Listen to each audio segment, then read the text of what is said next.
Hello and welcome to the channel.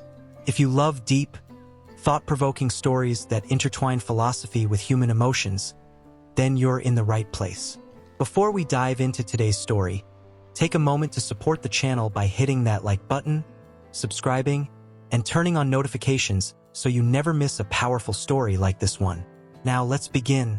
Rogers, a man in his late 20s, sits alone at a small wooden table. He is reserved, thoughtful, and focused. In front of him, a cup of tea steams gently. His posture is relaxed but composed, embodying a sense of calm. Across the room, Clara, full of life and energy, chats with a friend. Her laughter is light, her presence magnetic.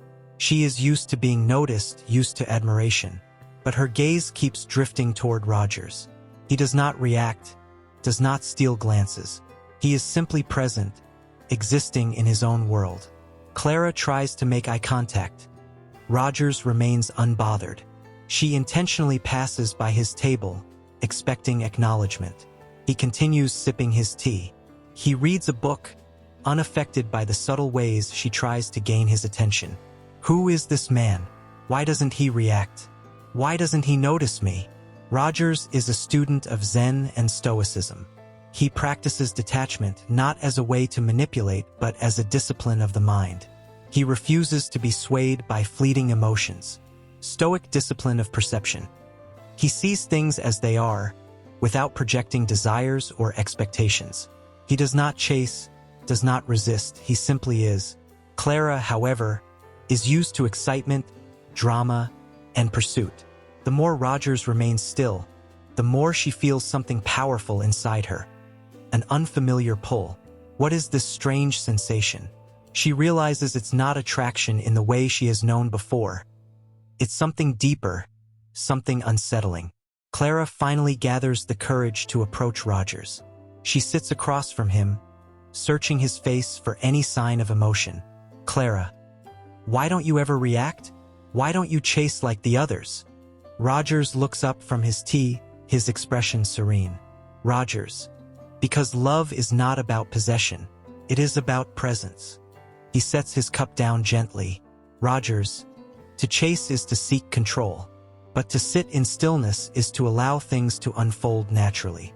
Clara, but don't you feel anything? Don't you care? Rogers, caring does not mean clinging.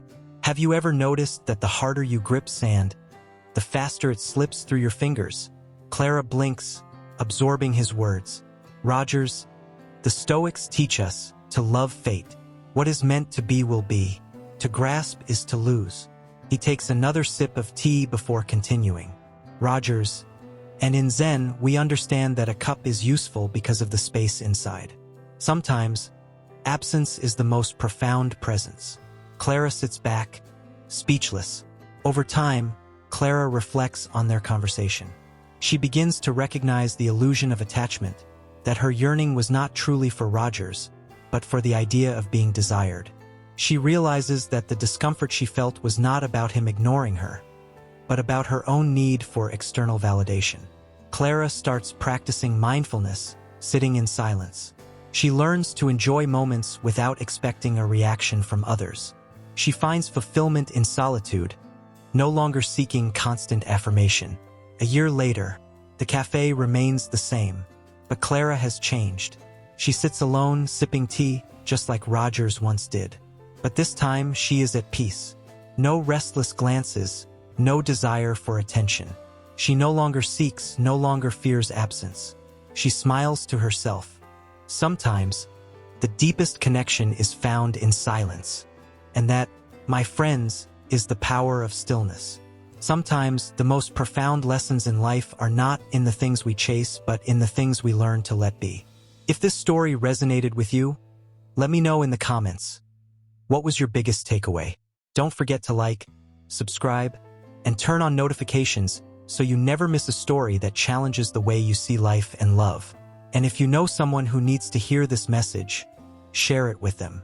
Thank you for watching, and until next time, stay present, stay mindful, and embrace the journey. See you in the next video.